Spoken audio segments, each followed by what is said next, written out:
ဒါနကောင်းမှုရဲ့အကျိုးပေးကိုသိပြီးတော့ဒါနပြုတာနဲ့အကျိုးပေးကိုမသိဘဲနဲ့ဒါနကောင်းမှုပြုတာနဲ့အကျိုးရတာချင်းမတူအဲ့ဒါကြောင့်မလို့ဒါနကောင်းမှုရဲ့အကျိုးပေးကိုသိအောင်ကြိုးစားရမယ်လို့ပြောတာဟုတ်လားဒီနေ့မှာဦးဇင်းတို့မာစီဆိုတော်ဘုရားကြီးဟောထားတဲ့တရားလေးတစ်ပုဒ်ထဲမှာဒီဥပမာလေးကိုတွေ့ရဘူးတယ်ပေါ့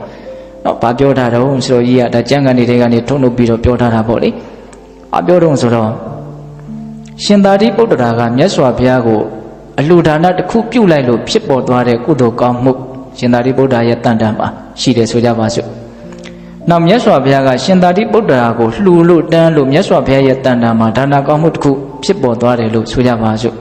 တော့ယန္တာတွေဖြစ်တဲ့အတွက်ကြောင့်ကုသိုလ်ဆိုတာကတော့မဖြစ်တော့ပါဘူးကရိယာပဲဖြစ်တာပါသို့တော့ဥပမာကိုပြောတာ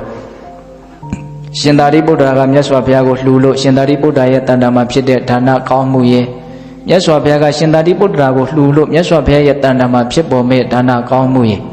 အဲ့ဒီဒါနကောင်းမှုနှစ်ခုဘယ်ဒါနကောင်းမှုကပို့ပြီးတော့အကျိုးပေးထက်သန်မလဲဆိုတဲ့မေခွန်းပေါ့